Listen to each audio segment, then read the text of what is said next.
رشتہ طے ہونا اتنی بڑی خوشخبری تھی کہ وہ ساری رات سو نہیں سکا تھا۔ خوابوں کی اندیکھی شہزادی اس کی زندگی میں بہار بن کر آنے والی تھی۔ یہ رشتہ اس کی ماں کی کوششوں کا نتیجہ تھا، اور پھر اگلے دن وہ اس زبانی کلامی رشتے کو منگنی کی زنجیر پہنانے پہنچ گئے۔ جانے کتنی دیر تک وہ منہ پر صابن رگڑتا رہا، لیکن پوری ٹکیا گھلانے کے بعد بھی چہرے کی کالک کو دور نہ کر سکا جو رب نے اس کے نصیب میں لکھ دی تھی۔ من جتنا بھی صاف ہو، خلق نے تو ظاہر دیکھنا ہوتا ہے جو وہ کسی کو دکھانے کے قابل نہیں تھا۔ اگر وہ ایتھیوپیا کا باشندہ ہوتا تو رشتوں کی لائن لگ جاتی، مگر یہ پاکستان تھا، اور سفید رنگت اس قوم کی کمزوری ہے۔ اس کی ماں کی مسلسل بھاگ دوڑ اور منت سماجت کے بعد کہیں ہاں ہوئی تھی۔ مزدور گھرانہ تھا، لیکن یہ بات اس کے لیے کوئی معنی نہیں رکھتی تھی۔ اسے تو بس شریک حیات چاہیے تھی۔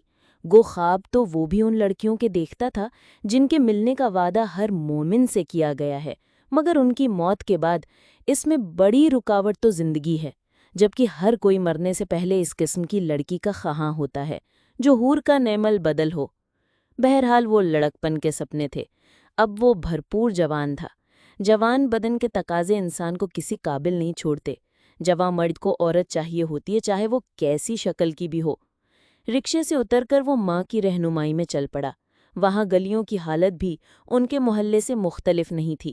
وہی گندگی، ابلتے گٹر، نالیوں میں بہتا بدبودار پانی، ٹین اور لکڑی کے ٹوٹے پھوٹے دروازے۔ کچھ گھروں کے دروازے نہیں تھے، دروازوں کا کام انہوں نے ٹاٹ کے ٹکڑوں سے لیا ہوا تھا۔ اسے لگا وہ گھوم پھر کر اپنے محلے ہی میں لوٹ آیا ہے۔ ایک کوارٹر نما مکان کے دروازے پر اس کی ماں نے دستک دی۔ دروازہ کھولنے والا ایک کم عمر لڑکا تھا۔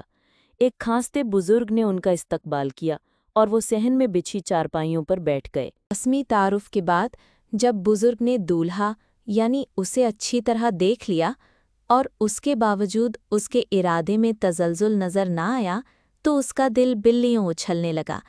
وہ اس کا ہونے والا سسر تھا۔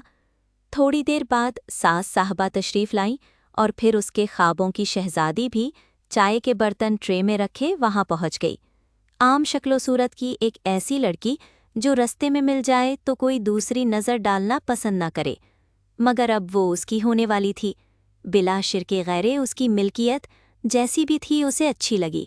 منگنی کی انگوٹھی پہنا کر وہ واپس آ گئے۔ حماد عجیب مخمصے میں پھنس گیا تھا۔ سوچنے سمجھنے کی ساری صلاحیتیں جیسے کہ سلب ہو گئی تھیں۔ ایک طرف محبت اور دوسری جانب ضرورت۔ فریحہ کی طرح خوبصورت لڑکی اس سے پہلے اس کی نگاہ سے نہیں گزری تھی۔ لڑکیوں سے دوستی کرنا، انہیں محبت کے جال میں پھنسانا اس کے بائیں ہاتھ کا کھیل تھا، اور اس میں زیادہ دخل اس کے پرکشش چہرے، اعلیٰ پرسنالٹی اور چھریرے بدن کا تھا۔ ایک کلرک کا بیٹا ہونے کے باوجود رکھ رکھاؤ سے وہ نواب زادہ نظر آتا تھا۔ صرف لڑکیوں سے دوستی رکھنے کا شوقین تھا، اور ایسا کرنے کے بعد دوستوں کی محفل میں ان مشغلہ تھا۔ بعد میں ایک قدم آگے بڑھا کر وہ امیر لڑکیوں سے رقم اینٹھنے لگا۔ اس میں عموماً یونیورسٹی میں نئی آنے والی واجبی شکل و صورت کی امیر لڑکیوں کو تاڑتا۔ اس کی اس روش کا خاتمہ مسکان کی یونیورسٹی آمد پر ہوا۔ پہلے پہل ایک سیٹھ زادی کو نقاب اوڑھے دیکھ کر اسے اچنبھا ہوا۔ پھر اسے خیال آیا کہ شاید وہ زیادہ ہی گئی گزری ہے جو نقاب اوڑھتی ہے، مگر نقاب سے نظر آنے والی آنکھیں کوئی اور کہانی سنایا کرتی تھیں۔ اس نے سب دوستیاں ترک کر کے مسکان پر ڈورے ڈالنے شروع کیے۔ آخر مہینے 2 مہینے کی تپسیا رنگ لائی اور مسکان اس کی طرف متوجہ ہو گئی۔ وہ شروع دن سے فاصلہ رکھ کر ملنے کی قائل تھی۔ اس سے پہلے وہ جتنی لڑکیوں سے ملا تھا، مسکان ان تمام سے مختلف ثابت ہوئی تھی۔ حماد کو حیرانی ہوتی کہ ایک سیٹھ زادی میں بھلا اتنی مشرقیت اور دینداری کہاں سے آ گئی ہے۔ بہرحال اس کی حیرانی کو مسکان کی نوازشیں زائل کر دیتی تھیں۔ مسکان نے اسے معاشی لحاظ سے بے فکر کر دیا تھا۔ آئے روز نئے نئے قیمتی لباس، اعلیٰ کوالٹی کے جوتے، خوشبوئیں اور موبائل فون وغیرہ تحفے میں دینا، نقدی کی صورت اس کی جیب تازہ رکھنا۔ اس کی تو گویا 5 انگلیاں گھی اور سر کڑاہی میں تھا۔ سارے دوست اس کی قسمت پر رشک کرتے تھے۔ مسکان لامحالہ اسے بہت چاہتی تھی۔ اپنی گفتگو میں وہ کئی بار اس بات کا اعتراف کر چکی تھی کہ اسے حماد کی محبت پر فخر ہے، اور یہ کہ حماد اس کی پہلی اور آخری محبت ہے۔ اس کی بات پر حماد کو اس لیے بھی 100% یقین تھا کہ وہ مذاق میں بھی جھوٹ نہیں بولتی تھی۔ اس کے باوجود اس نے ایک دن ہمت کر کے پوچھ لیا، مسکان، تم جیسی خوش شکل لڑکی کو اس سے پہلے کسی لڑکے نے پرپوز نہیں کیا؟ نہیں، اس نے نفی میں سر ہلایا۔ میں نے کبھی کسی کو موقع ہی نہیں دیا، نہ تو میں مخلوط محافل میں شامل ہوتی ہوں اور نہ کبھی مرد رشتہ داروں سے روابط رکھتی ہوں۔ میری ان عادات سے تمام گھر والے نالاں ہیں۔ اس کے علاوہ میں نے نام کلاس ہی سے نقاب اوڑھنا شروع کر دیا تھا۔ کبھی کسی لڑکے نے میرے قریب آنے کی جرت نہیں کی، کیونکہ اس بات سے تو ہر کوئی اچھی طرح واقف ہوتا ہے کہ ایک سیٹھ زادی کو چھیڑنے پر انہیں کیا صلہ ہو سکتا ہے۔ آپ بھی جانے کس مٹی کے بنے ہیں، میرے مسلسل نظر انداز کرنے اور بے نیازی پرتنے پر بھی اپنی کوششوں سے باز نہ آئے، اور آخر مجھے اپنی چاہت میں گرفتار کر کے ہی دم لیا۔ یقین مانو میں شادی سے پہلے ہونے والی محبت کی سب سے بڑی مخالف تھی، اب بھی ہوں، اور آپ کے ساتھ صرف وقت گزاری نہیں کر رہی، آپ کو جیون ساتھی چنا ہے اور بناؤں گی۔ انگل داؤد کو کون راضی کرے گا؟ حماد نے اندیشہ ظاہر کیا۔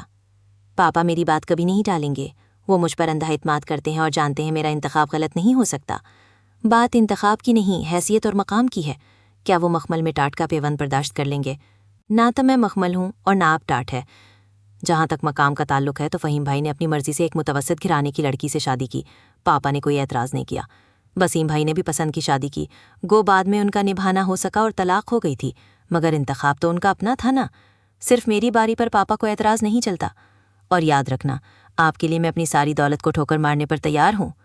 حماد گھبرا کر بولا، نہیں، ایسی غلطی کبھی نہ کرنا۔ کیا مطلب؟ مسکان نے تکھے لہجے میں پوچھا، کیا میں آپ کو دولت کے بغیر قبول نہیں؟ بکواس مت کرو، حماد نے بات سنبھالی، ہر بات کا الٹا مطلب لیتی ہو۔ میرے کہنے کا مطلب یہ تھا کہ ہم والدین کی مرضی کے بغیر شادی نہیں کر سکتے۔ خود شریعت اور اسلام کا ڈھنڈورا پیٹتی ہو اور اتنا نہیں معلوم کہ کنواری لڑکی کو شادی کے لیے سرپرست کی اجازت لینا ضروری ہوتا ہے؟ بس کرو مولانا صاحب، وہ ہنسی۔ فقہ میں ایسی کوئی شک موجود نہیں ہے، یہ حکم نابالغ لڑکی کا ہے۔ بالغ لڑکی بحالت مجبوری اپنی مرضی سے شادی کر سکتی ہے۔ گو اس کا یہ عمل برا گردانا چاہتا ہے، مگر اس کا یہ مطلب لینا کہ سرے سے شادی نہیں ہوتی بالکل غلط ہے۔ میں نے تو سنا تھا نہیں ہوتی۔ حماد گڑبڑا گیا۔ مسکان اطمینان سے بولی، جناب غلط سنا تھا۔ بہرحال پہلے انکل کو راضی کرنے کی کوشش کریں گے، اس کے بعد یہ انتہائی قدم اٹھائیں گے۔ اس بات پر مجھے اصرار کرنا چاہیے تھا۔ مسکان کے لہجے میں شوخی تھی۔ کیا تمہیں میری محبت پر شک ہے یا مجھے مال و دولت کا بھوکا سمجھ رکھا ہے؟ حماد نے اکھڑے ہوئے لہجے میں پوچھا۔ آپ تو خفا ہونے لگے۔ مسکان گھبرا گئی تھی۔ تو کیا تمہارے طنز پر داد دوں؟ اس نے مسکان کو جھڑکا۔ وہ اکثر اپنی غلطی چھپانے کے لیے اسی طرح کا اکھڑا لہجہ اور خشک رویہ اپناتا تھا۔ جواباً وہ گھبرا کر اس کی نازبرداری میں لگ جاتی۔ پلیز حماد، یہ طنز نہیں تھا، بھلا میں آپ سے طنزیہ گفتگو کر سکتی ہوں؟ آپ اچھی طرح جانتے ہیں کہ میں آپ بن نہیں رہ سکتی، پھر آپ کیوں مجھے دکھی کرتے ہیں؟ مسکان صاحبہ، میں دیکھ رہا ہوں کہ تمہیں اپنی دولت پر کچھ زیادہ ہی گھمنڈ ہوتا جا رہا ہے۔ یاد رکھنا، اگر مجھے تم سے محبت نہ ہوتی تو آج کے بعد تم میری شکل دیکھنے کو ترس جاتی۔ مجھے رشتوں کی کمی نہیں ہے۔ پلیز حماد، غصہ تھوک دو۔ مسکان نے مضطرب ہو کر اس کا ہاتھ تھام لیا۔ اس کی چاہت اور محبت کا اظہار ہاتھ تھامنے تک محدود تھا۔ شروع میں حماد نے آگے بڑھنے کی کوشش کی تھی، مگر اس نے بہت سختی سے جھڑک دیا تھا۔ شادی سے پہلے وہ کسی بھی ایسی ویسی حرکت کا ارتکاب گناہ کبیرہ سمجھتی تھی، اور حماد کو اپنے فائدے کے لیے اس کی یہ بات ماننا پڑی تھی۔ وہ تو اس مل بیٹھنے پر کئی بار نادم ہو جاتی کہ یہ ایک غلط فعل تھا، مگر پھر یہ خیال اسے تقویت دے جاتا کہ حماد اس کا ہونے والا شوہر ہے۔ اٹس اوکے، حماد نے نخوت سے کہا، مگر اس کے چہرے کے تاثرات اس کے الفاظ کا ساتھ نہیں دے رہے تھے۔ اسے خوش کرنے کے لیے اگلے دن وہ ایک قیمتی لیپ ٹاپ کا تحفہ لے آئی۔ یہ کیا؟ حماد نے اندرونی خوشی پر قابو پاتے ہوئے مصنوعی حیرانی سے پوچھا۔ لیپ ٹاپ، وہ سادگی سے بولی۔ میں نے دیکھا ہے کافی اسٹوڈنٹس کے پاس لیپ ٹاپ ہیں، مگر میرے حماد کے پاس نہیں ہے۔ وہ میرے حماد سے برتر تو نہیں ہے نا؟ مسکان، تم بھی نا؟ کیا میں بھی؟ حماد کو خوش دیکھ کر وہ بھی خوش ہو گئی تھی۔ بس ہر وقت مجھے شرمندہ کیے رکھتی ہو۔ وہ ایسی باتوں پر نادم نہیں ہوتا تھا، مگر اپنی بات رکھنے کے لیے ظاہر یہی کرتا کہ اسے مسکان سے تحفہ لے کر شرمندگی ہو رہی ہے۔ حماد، میرا سب کچھ آپ کا ہی ہے، ہم کوئی دو تو نہیں ہے نا؟ اگر آپ امیر ہوتے تو کیا میرے لیے تحفات نہ لاتے؟ صحیح کہا، اور پتہ ہے میں اپنی پہلی تنخواہ سے کیا خریدوں گا؟ کیا خریدو گے؟ اس نے اشتیاق سے پوچھا۔ وہ بولا، تمہاری ملائم انگلی کے لیے انگوٹھی، نازک گلے کے لیے لاکٹ اور ریشمی کلائیوں کے لیے کنگن۔ یہ مکالمے وہ کئی لڑکیوں کے سامنے دہرا چکا تھا۔ ہر دفعہ اس کے مثبت نتائج برآمد ہوئے تھے۔ اس وقت بھی مسکان اندیکھے جذبوں میں کھو گئی، اور جب وہ بولی تو اس کے ہونٹوں سے بہت مدھم اور چاہت سے لبریز آواز نکلی۔ ہادی، آپ ہیں، آئی لو یو سو مچ۔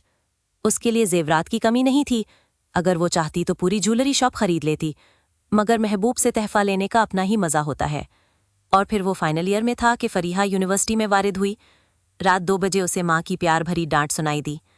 دانی، تم ابھی تک جاگ رہے ہو؟ سو جا تو ورنہ صبح کام پر بھی جانا ہے۔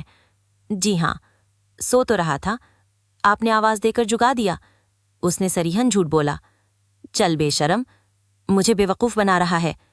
ماں ہوں تمہاری۔ اس بار جواب دینے کی بجائے اس نے کروٹوں کے تسلسل کو روک دیا جو اس کے جاگنے کا راز افشا کر رہے تھے، اور جاگتی آنکھوں سے صالحہ کو دلہن کے روپ میں دیکھنے لگا۔ رات بھر جاگنے کی وجہ سے صبح اس کا جسم ٹوٹ رہا تھا، لیکن کام پر جانا ضروری تھا، بلکہ اب تو یہ زیادہ ضروری ہو گیا تھا کہ شادی کے لیے اخراجات اکٹھے کرنے تھے۔ شام کو کام سے واپسی پر ماں اسے بجھی بجھی نظر آئی۔